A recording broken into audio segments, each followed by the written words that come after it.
El Sol es la superpotencia de nuestro sistema solar.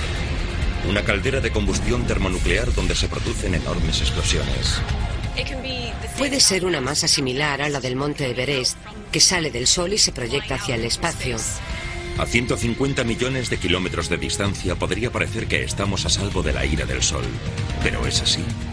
Es importante saber, sobre todo en la época actual, qué ocurre en el Sol. En el centro del Sol, a medida que va rotando, está la zona crítica. Cuando algunos expertos han pronosticado el mayor período de actividad solar de la historia moderna, nunca ha sido más importante comprender los secretos del Sol.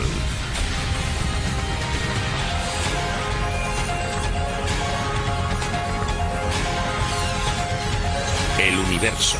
Los secretos del Sol. Hay miles de millones de estrellas en el universo, pero solo una domina nuestro entorno cósmico. El Sol. Es una esfera incandescente formada principalmente por hidrógeno y helio, integrados en un plasma que arde a millones de grados. En la superficie se producen violentas explosiones, mientras vomita tormentas de radiación mortífera a millones de kilómetros de distancia. Nuestro Sol es un tipo de estrella denominada enana amarilla. Amarilla por causa del color de su superficie, y enana porque es pequeña como estrella. Pero lo de pequeña es relativo. Dentro de su perímetro cabrían 1 millón de tierras.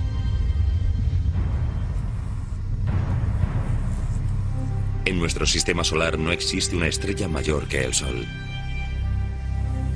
Con 1,5 millones de kilómetros de diámetro, es una estrella cósmica de primer orden. El Sol es enorme, y lo más grande de nuestro sistema solar. No solo es la mayor estrella del sistema solar, sino la única que hay en él. Está rodeada por una serie de elementos más pequeños que denominamos planetas, cometas y lunas, pero el Sol es nuestra estrella. Nuestra estrella es una enorme fuente de calor y energía. Tiene una temperatura en superficie de 5.537 grados centígrados y genera 380 trillones de megavatios de potencia. Deja pequeña cualquier cosa a escala humana. La presa Hoover de Nevada solo genera 2.080 megavatios. En un segundo, el Sol produce más energía que la utilizada por toda la civilización humana. Toda esa energía en un solo parpadeo. Y lo más increíble es que lleva haciéndolo miles de millones de años. Los primeros astrónomos no entendían del todo cómo podía generar tanta energía el Sol, y durante un periodo de tiempo tan largo. Lo primero que se preguntaron fue cómo generaba su energía. A principios del siglo XIX, los científicos supusieron que el Sol funcionaba más o menos como cualquier fuego en la Tierra, que había una fuente de combustible, tal vez carbón, que se iba quemando poco a poco. Pero esa teoría presentaba una gran pega. Si quiero que siga ardiendo esta hoguera, he de añadirle más madera. Durará tal vez 1 hora, a no ser que le añada más. Si tuviese un montón de madera del tamaño del Sol y suficiente oxígeno para quemarla, solo tardaría de 5.000 a 6.000 años en hacerlo. Es mucho tiempo, pero no basta para mantener la vida en la Tierra. A principios del siglo XX, el datado del carbono de las rocas y los fósiles de la Tierra habían demostrado que el Sol existía y que generaba calor suficiente para mantener la vida, no desde hacía miles de años, sino 3.000 millones. Si quisiéramos encender una hoguera que durase tanto tiempo, se necesitarían 258 billones de metros cúbicos de madera, es decir, 43.000 metros cúbicos por cada hombre, mujer y niño del planeta. Estaba claro que tenía que haber algún otro proceso desconocido en la Tierra que alimentaba al Sol. En la década de 1920, los científicos hallaron la respuesta al rompecabezas gracias a un proceso que después se aprovecharía para alimentar la bomba de hidrógeno, la fusión nuclear. La fusión se produce cuando los átomos chocan entre sí a gran velocidad y acaban fusionándose. Para que esto ocurra, deben darse las condiciones idóneas.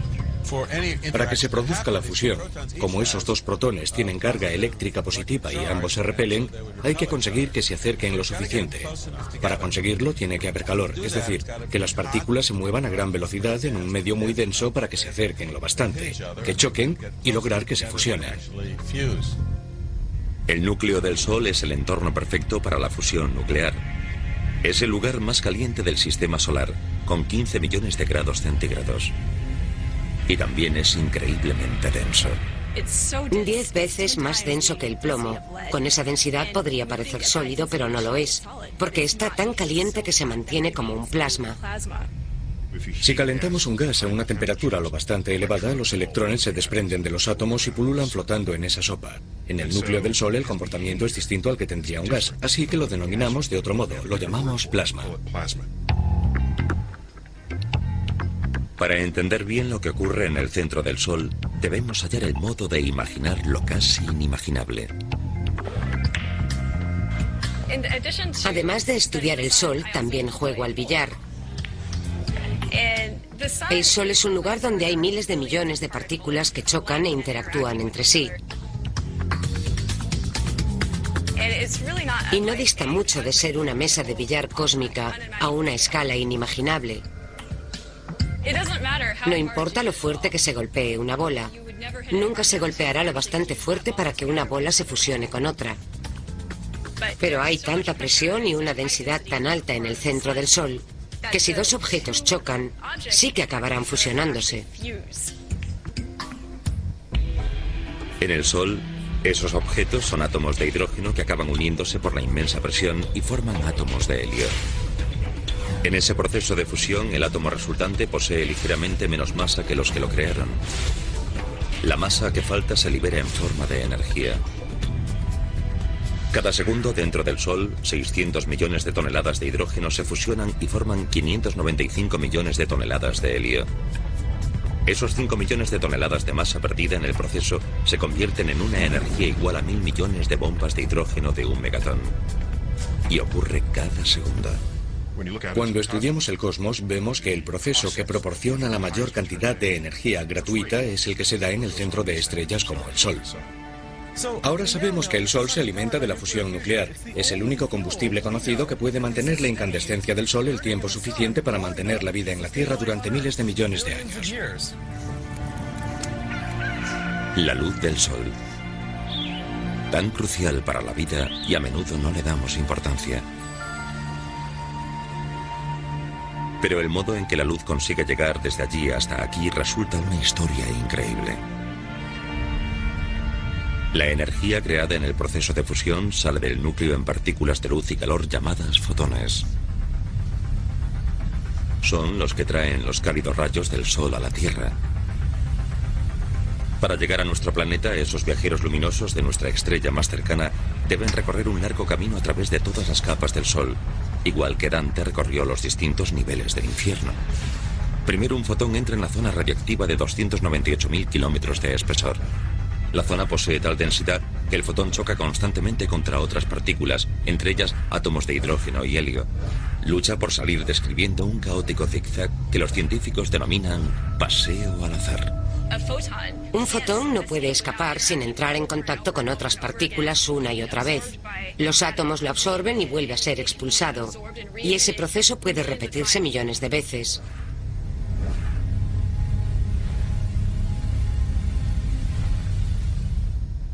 A medida que la densidad desciende y se acerca al exterior del Sol, las colisiones e interacciones son menores. Cuando al fin llega a menos de 209.000 kilómetros de la superficie, el fotón entra en la zona convectiva y su paso se acelera de repente. Es conducido hacia arriba por una especie de ebullición, ascendiendo en enormes columnas de gas a cientos de kilómetros por hora. Y solo tarda 10 días en llegar a la superficie solar. El increíble viaje casi ha terminado cuando el fotón despega mediante los tenues gases de la atmósfera solar. Desde ahí, solo tarda 8 minutos en recorrer los 150 millones de kilómetros de espacio hasta nuestro planeta. Increíblemente, cuando la luz solar llega a la Tierra, ya tiene una existencia de cientos de miles o tal vez millones de años.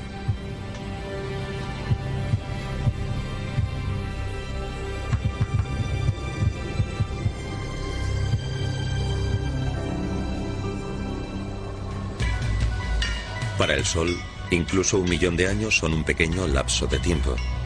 El disco sencillo y perfecto de la puesta de sol oculta la larga y violenta historia de nuestra estrella. Es una bola de fuego generada hace miles de millones de años tras una enorme explosión conocida como supernova. Tras esa explosión titánica en la que estalló una estrella mucho mayor que el Sol, quedaría una enorme nube de gas muchas veces mayor que el sistema solar y pequeños cúmulos de material que se irían uniendo dentro de esa gran nube. Hace unos 5.000 millones de años, unos 10.000 millones de años después del Big Bang, que según los científicos dio inicio al universo, esa nube empezó a disminuir debido a la atracción de la gravedad. Nuestro sistema solar probablemente surgió de uno de esos cúmulos de gas autogravitante que se amalgamó y poco a poco se dio la vuelta, a medida que giraba, como un patinador que extiende los brazos durante un giro, hasta que la estrella y los diversos planetas se incorporaron a su alrededor. Por último, cuando la estrella tenía suficiente densidad, se iniciaría la fusión, empezaría a brillar y emitiría luz. ¿Por qué creen los científicos que el Sol nació de las cenizas de una supernova? La prueba está bajo nuestros pies. Los elementos complejos y pesados, como el uranio que extraemos de la Tierra para alimentar nuestras centrales nucleares, no pudieron haberse formado en el Sol. En una estrella de ese tamaño, no hay suficiente calor para crear elementos más pesados que el hierro. Los elementos pesados, como el uranio, solo pueden crearse en una explosión cósmica enorme. La Tierra y los demás planetas del sistema solar se formaron a partir del mismo cúmulo de gas que creó el Sol. En ese proceso el Sol absorbió el 99% de la masa. Eso significa que es el mayor objeto cósmico de nuestro sistema solar y que ejerce la mayor fuerza de gravedad. Por eso todo gira en torno a él. De todos los planetas, la Tierra obtuvo un lugar privilegiado respecto al Sol. Si estuviésemos más cerca de él, nuestros océanos se evaporarían y el suelo estaría lo bastante caliente para fundir el plomo. Si estuviésemos más lejos, nuestro planeta sería un desierto helado.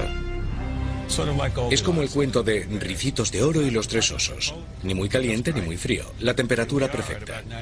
Estamos a unos 150 millones de kilómetros del Sol y nos alegramos de estar aquí. Tenemos suerte de estar aquí y estamos aquí porque se han dado las circunstancias idóneas. Puede que la Tierra esté en el lugar idóneo dentro del sistema solar, pero también estamos lo bastante cerca del Sol para ser blanco de su furia. Miles de explosiones descomunales sacuden nuestro Sol cada año.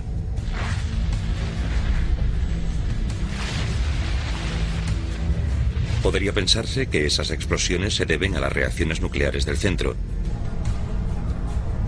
Pero en realidad lo que produce todos los estallidos de violencia solar es el magnetismo. Puesto que la Tierra rota como un sólido, nuestro campo magnético es simple. Tenemos dos polos, el norte y el sur. Eso es lo que hace que la brújula sea tan útil para orientarse en el planeta. Pero imaginen que en vez de dos polos hubiese de 1 millón a 10 millones. Es lo que ocurre en el Sol. El campo magnético del Sol es una maraña enredada, porque aunque se mantiene unido gracias a la gravedad, el plasma no rota de modo uniforme. El plasma del ecuador rota una vez cada 25 días terrestres, mientras que el plasma de los polos tarda unos 35 días en dar la vuelta una vez. El Sol tiene lo que denominamos rotación diferencial. Todo ese plasma está rotando y removiéndose, y eso origina que las líneas del campo magnético se retuerzan, se entrelacen y se mezclen. Aunque las líneas del campo magnético son invisibles, sabemos que existen en el Sol gracias a las figuras denominadas rizos magnéticos, que se elevan hacia la atmósfera solar.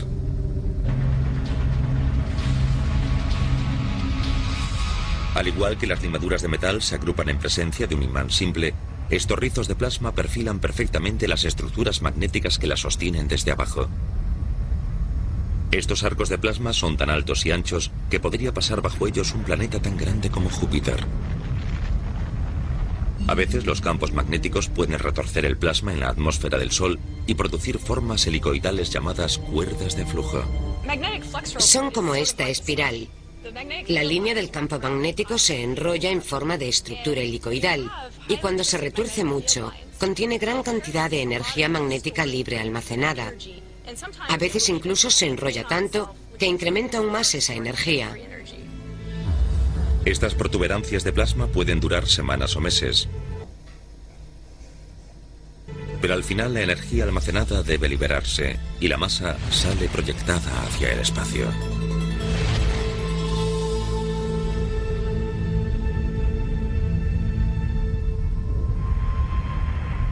Donde el campo magnético del Sol está más retorcido y es más complejo, el calor que bordea desde abajo está cubierto y el material se ha enfriado al menos 1000 grados. Como resultado, aparecen manchas relativamente oscuras en la superficie solar denominadas manchas solares. Estas manchas solo parecen oscuras comparadas con el material incandescente que las rodea. Si hubiese algún modo de colocar una de ellas aislada en el espacio, brillaría 10 veces más que la luna llena. Estas manchas, que parecen diminutas, en realidad son cráteres de plasma tan grandes como toda la Tierra.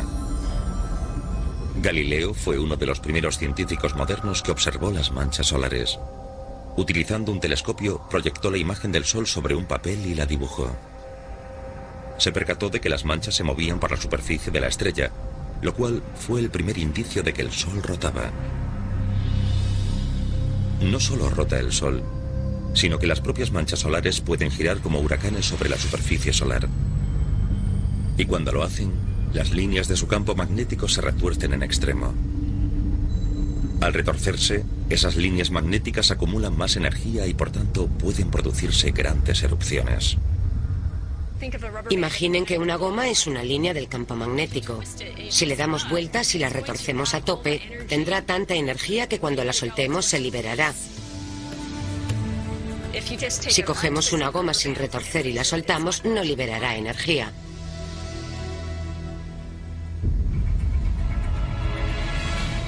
Cuando una mancha solar libera su energía magnética, el producto es una explosión de las más colosales del sistema solar. Las llamaradas solares. Una sola llamarada libera una energía de 1000 millones de megatones, la que producirían 1 millón de erupciones volcánicas en la Tierra. Aparecen como regiones muy iluminadas. Despiden tanta luz debido a su altísima temperatura, del orden de los 6 millones de grados centígrados, y pueden durar horas. Su energía es descomunal. El conjunto de la explosión equivale a millones de bombas nucleares que salgan de la superficie del Sol a un tiempo. Las llamaradas solares no solo se proyectan hacia el espacio, también canalizan partículas de gran energía hacia una capa del Sol llamada cromosfera, donde transfieren rápidamente su energía, igual que la bola blanca golpea a las otras bolas en el billar. La bola blanca actúa como una de esas partículas cargadas de gran energía que salen de una llamarada. La bola blanca golpea muy rápido la primera bola y cuando impacta con ella, transfiere la energía al resto de las bolas, que después se dispersan debido a la energía que les han transferido. Si una gran llamarada expulsa suficientes partículas cargadas de energía a la vez, empiezan a suceder cosas extrañas. Aquí vemos imágenes reales de un seísmo solar. En 1998 se produjo una llamarada solar en la corona que fue tan potente que el material que cayó sobre la superficie del Sol la golpeó con muchísima fuerza y provocó una onda expansiva. Aunque pueden parecer ondas en un estanque, en realidad son olas de 3 kilómetros de altura que se desplazan a una velocidad máxima de 402.000 kilómetros por hora. El seísmo solar de 1998 había alcanzado 11,3 en la escala de Richter, más de 1 millón de veces más fuerte que el terremoto de San Francisco de 1989.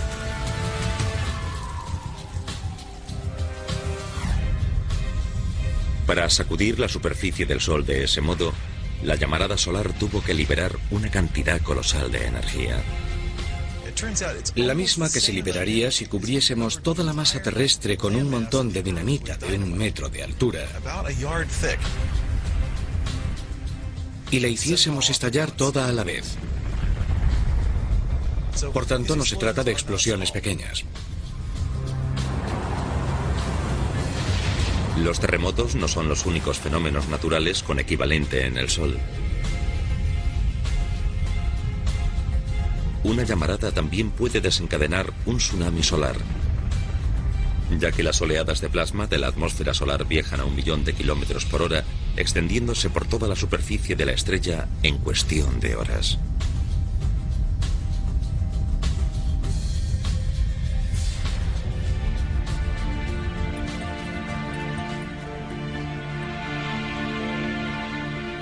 Aunque los seísmos y los tsunamis solares no representan peligro alguno para la Tierra, la violenta actividad de las llamaradas con frecuencia desencadena erupciones peligrosas denominadas eyecciones de masa coronal o CME. En una CME, la energía de una llamarada desprende un cúmulo de plasma de gran carga radiactiva de la atmósfera solar. Las eyecciones de masa coronales varían de velocidad, pero pueden alcanzar de 1200 a 1400 kilómetros por segundo, una velocidad enorme, y expulsan una cantidad enorme de material. Puede ser una cantidad equivalente a la masa del monte Everest, la que salga proyectada del Sol al espacio. ¿A dónde va ese plasma radiactivo a altísima temperatura cuando sale del Sol? A veces surca el espacio sin provocar daño alguno. Otras veces puede acercarse bastante a nosotros. Las eyecciones de masa coronal del Sol son tal vez las amenazas más peligrosas que se hayan conocido.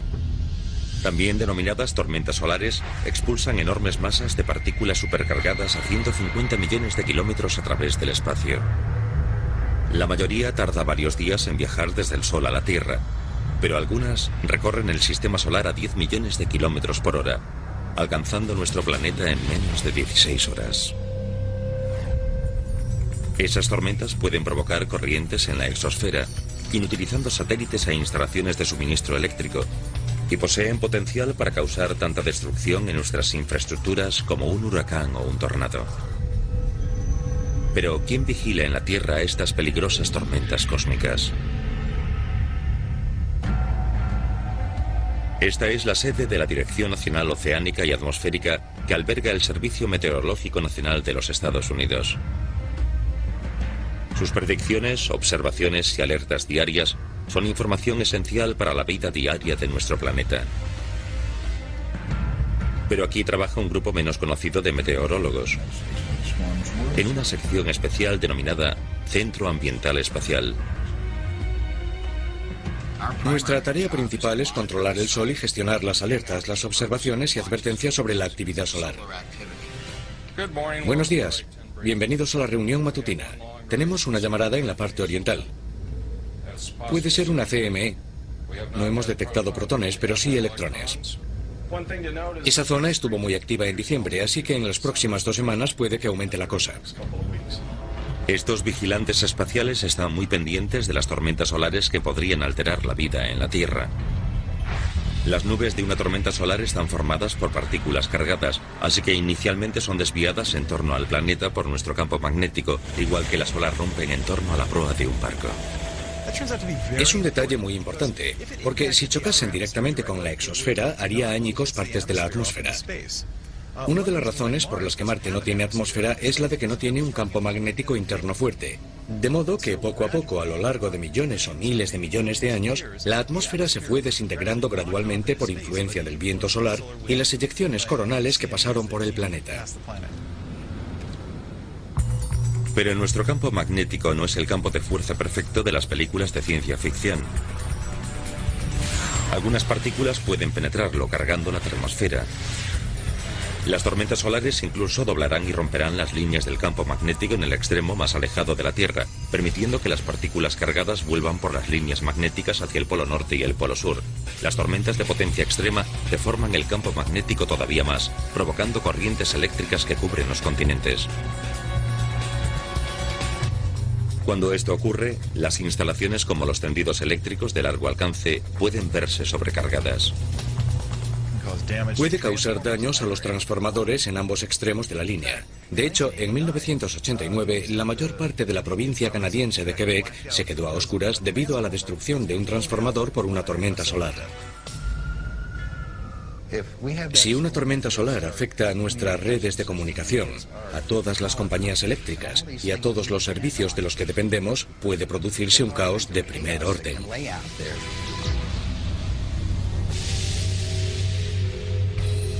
Si los suministradores de energía tienen tiempo para reaccionar, pueden reducir la cantidad de electricidad en las líneas y evitar la catástrofe. Los operadores de los satélites también pueden prepararse para el ataque con un aviso a tiempo. Cuando se avecina una gran tormenta espacial, se apagan algunos de los satélites para que la tormenta no provoque cortes eléctricos ni inutilice de algún otro modo el satélite. O sea que cuanto antes se avise, mejor.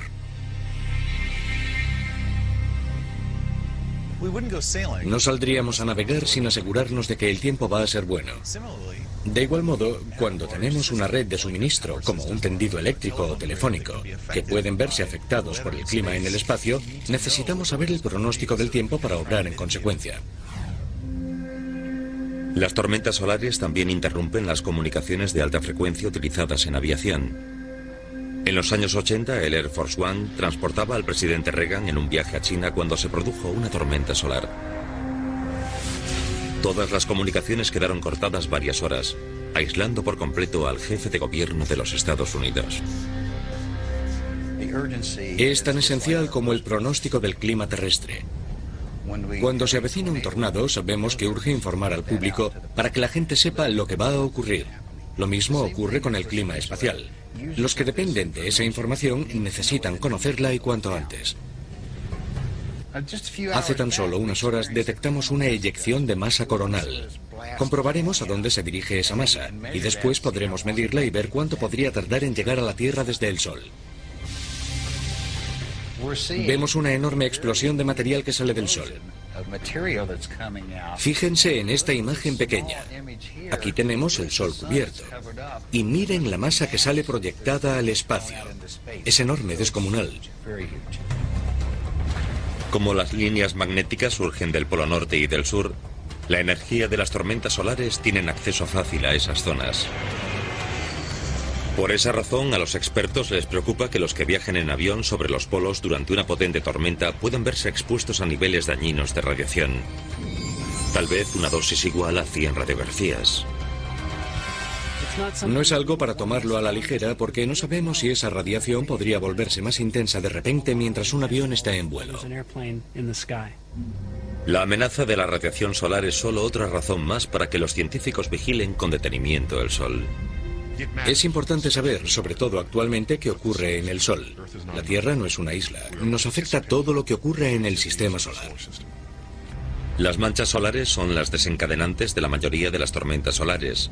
Por eso los científicos las vigilan meticulosamente a medida que rotan a través de la superficie del Sol. Posición, posición, posición. Esas eyecciones de masa coronal son algo habitual en el Sol. Muchas de ellas se aprecian en la parte visible del Sol y otras en la posterior. Las de la posterior no están orientadas hacia la Tierra, así que son menos preocupantes. A medida que el Sol rota y la región activa se sitúa cada vez más cerca del centro del disco orientado hacia nosotros, entonces sí que debemos preocuparnos.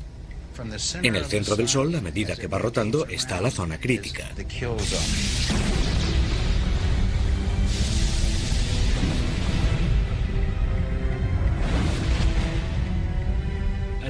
Cuando la mancha solar rota y empieza a estar orientada hacia la Tierra, es cuando nos debe preocupar la tormenta. Si entonces se produce una gran tormenta, puede apuntar directamente hacia la Tierra y toda la potencia del estallido azotará el planeta.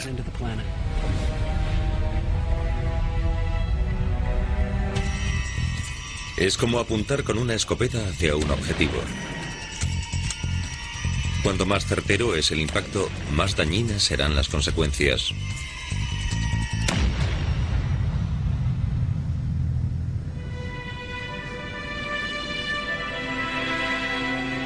Pero el gran peligro también alberga una belleza inigualable.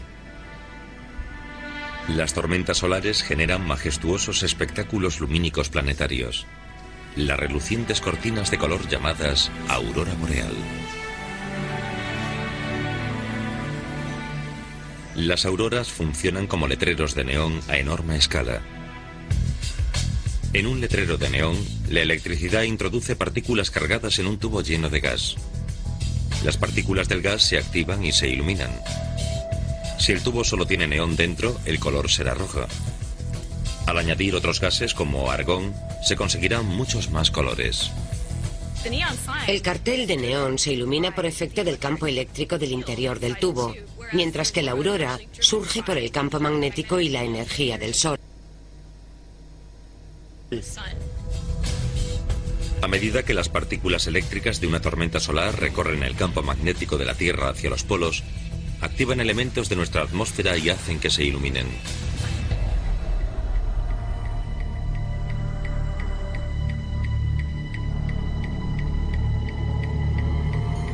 Las moléculas de oxígeno emiten un color verde o rojo. El nitrógeno emite tonos rosas, azules y violetas. Aunque esas luces fantasmales suelen producirse solo en los polos, las tormentas solares de gran potencia pueden llevarlas más cerca del ecuador. En 1859, una tormenta geomagnética provocada por una enorme llamarada solar creó auroras tan al sur como Roma. La tormenta de 1859 fue un evento de potencia poco habitual, que algunos llamaron la tormenta solar perfecta. La tormenta de 1859 nos mostró una pizca de lo que puede hacer el Sol. Fue tan intensa y el alineamiento tan perfecto que venció las defensas naturales de la Tierra.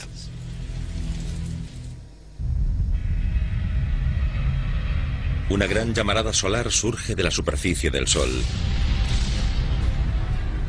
Menos de un día después y a 150 millones de kilómetros, las líneas que transportan las comunicaciones en la Tierra empiezan a chispear. Los negocios se paralizan en todo el mundo a medida que surgen incendios por la sobrecarga de las líneas. Al mismo tiempo, las auroras boreales iluminan el cielo de las ciudades de todo el mundo. La Tierra acaba de ser visitada por la tormenta solar perfecta. El Sol emitió una llamarada de proporciones ciclópeas y una enorme cantidad de energía se dirigió hacia la Tierra. No solo fue esta tormenta una de las dos más potentes registradas, también fue una de las más rápidas. Expulsada por una mancha solar orientada hacia la Tierra, viajó desde el Sol hasta nuestro planeta en menos de 18 horas.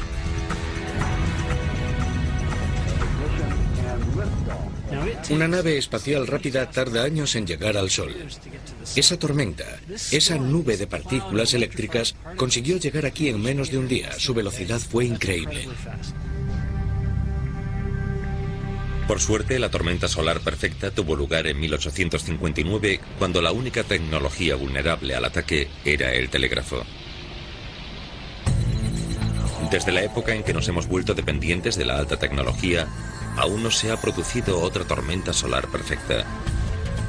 La incógnita es si podría volver a ocurrir. ¿Y si vuelve a atacarnos otra así? ¿Podrá haber otra tormenta perfecta? Opino que sí, no hay duda alguna. Las consecuencias que tendría hoy, comparadas con las de 1859, serían catastróficas.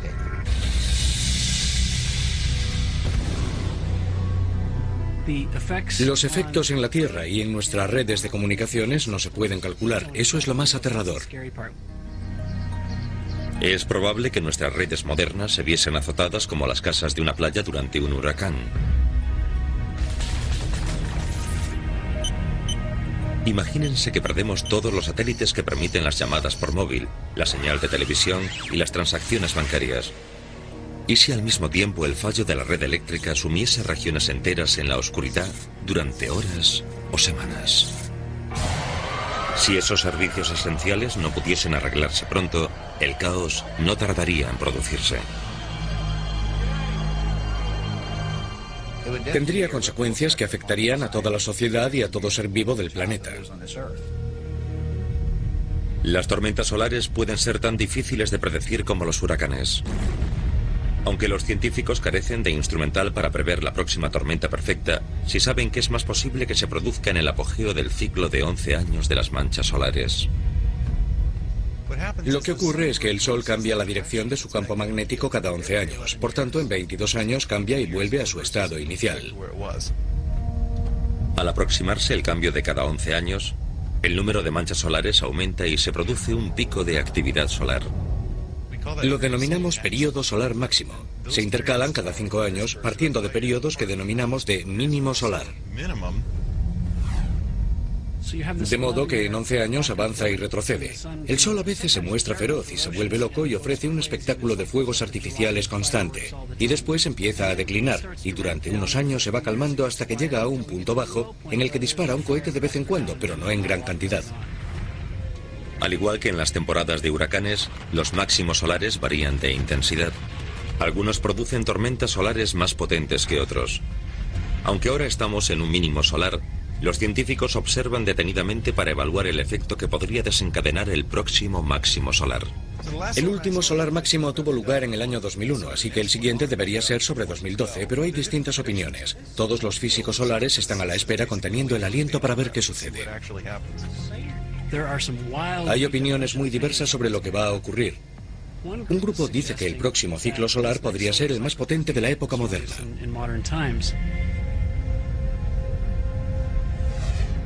Si esa predicción es correcta, la Tierra podría sufrir graves consecuencias. Tal vez ocurra de nuevo algo similar a lo de 1859. Si sucediese ahora, ocasionaría un daño inimaginable. Vamos a aprender muchas cosas sobre lo que puede sucederle a la tecnología moderna cuando el Sol desate su furia. Gran parte de la violencia del Sol se produce aquí, en la caliente atmósfera externa conocida como corona. Esta región guarda desde hace tiempo uno de los grandes misterios solares, porque aunque está a 800.000 kilómetros del núcleo generador de calor, está a millones de grados de temperatura. Eso parece violar las propias leyes de la física. Es muy extraño. Aquí tengo un termómetro. Si lo acerco al fuego, alcanza gran temperatura. Donde está ahora la varilla hay más de 93 grados centígrados. Si aparto la varilla y la alejo del fuego, baja a unos 36 grados. Cuanto más me alejo del centro, más se enfría. En la atmósfera, en la corona del Sol, la temperatura está tan alta como en el núcleo. Es como si, por ejemplo, allá lejos la hoguera calentase igual que estando cerca de ella, aún estando muy lejos del fuego. ¿Qué fuerza podría causar el gran calentamiento de la corona? La respuesta los dejará atónitos. La caliente corona solar está a millones de grados de temperatura.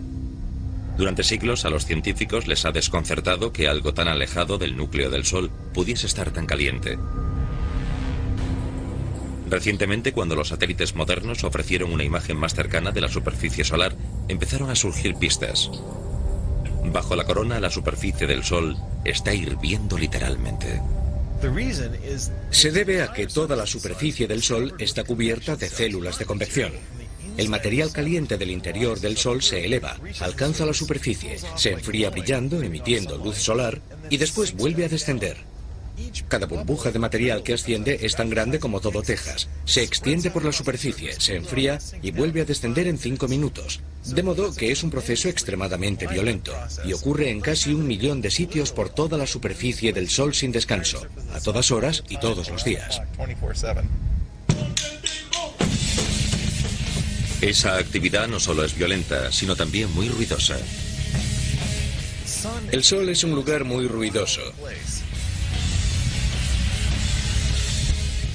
Imagínense toda la superficie del Sol cubierta de altavoces a un volumen tan alto como el concierto de rock más estridente en el que hayan estado. Sería algo comparable al ruido que hay en la superficie del Sol. La superficie en movimiento del Sol crea suficiente energía sonora para calentar la corona a millones de grados. Los científicos creen que una mezcla de esas ondas sonoras y energía del campo magnético del Sol es lo que produce la alta temperatura captada en la corona. La única vez que se puede ver la corona desde la Tierra es durante el apogeo de uno de los fenómenos más espectaculares del cosmos: un eclipse total de Sol. Antes de que los científicos los entendiesen, estos fenómenos sobrecogedores solo inspiraban temor. Los antiguos chinos creían que un dragón estaba devorando el Sol. Pero, ¿qué sucede realmente durante un eclipse solar? En términos sencillos, la Luna nos impide ver el Sol. Imaginen que están sentados en el cine entretenidos viendo algo en la pantalla y que de repente alguien de la fila de enfrente pasa delante y les impide ver. En un cine es desagradable que alguien nos pase por delante, Pero en un eclipse tenemos la suerte de que la luna se ponga delante del sol y también de que lo tape por completo. Tenemos suerte de que la luna, aunque es 400 veces menor que el sol, también esté 400 veces más cerca de nosotros. Esa coincidencia cósmica hace que los dos objetos parezcan tener el mismo tamaño en el cielo, y así uno puede tapar por completo al otro. Este magnífico fenómeno cósmico solo sucede cuando la trayectoria de la luna cruza la línea entre la Tierra y el sol. La órbita de la luna está ligeramente inclinada, unos 5 grados. Si no fuese así, habría un eclipse cada mes. Y entonces nos aburriríamos. Pero no nos aburre, porque la mayoría de los meses la luna pasa por encima o por debajo de la línea que va de la Tierra al sol. Así que en vez de uno al mes, se ve un eclipse total desde algún lugar de la Tierra una vez cada año y medio. A medida que la luna se coloca delante del sol, proyecta una sombra sobre la Tierra. La parte exterior, donde la sombra es más leve, se llama penumbra. Si uno está dentro de la estela trazada por la penumbra a medida que se desplaza por la superficie de la Tierra, entonces verá solo un eclipse parcial. Pero si estamos en un lugar dentro de la senda de la sombra oscura, denominada umbra, podremos disfrutar de la majestuosidad de un eclipse total. Hay otra opción para quien no pueda viajar hasta la senda de la umbra. Esperar en un lugar el tiempo suficiente y podrá ver un eclipse total en esa zona una vez cada 300 años.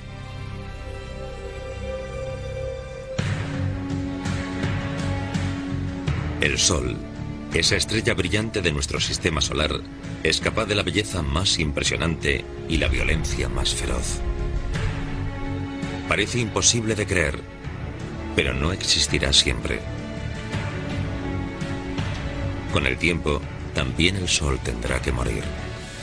El Sol tiene una cantidad de combustible determinada en su núcleo, y la fusión se produce en él a un ritmo que puede calcularse. Sabiendo el ritmo al que consume combustible y el combustible que tiene, es sencillo saber más o menos cuándo morirá el Sol, y será dentro de unos 5.000 millones de años. Por desgracia, el Sol no se destruirá con una explosión. Es demasiado pequeño para estallar en una supernova. No obstante, las estrellas hacen algo muy peculiar. Son uno de los pocos objetos que se calientan mientras se enfrían. Cuando vaya agotando el hidrógeno de la combustión, nuestra estrella más cercana se enfriará e irá menguando debido a la fuerza de la gravedad. La energía de esa reducción volverá a calentar el núcleo de nuevo a cientos de millones de grados, lo suficientes para que el helio empiece a arder. Debido al calor adicional de la combustión del helio, la estrella se expandirá y formará un orbe monstruoso denominado gigante rojo. Se volverá tan grande que devorará por completo a Mercurio, Venus y la Tierra.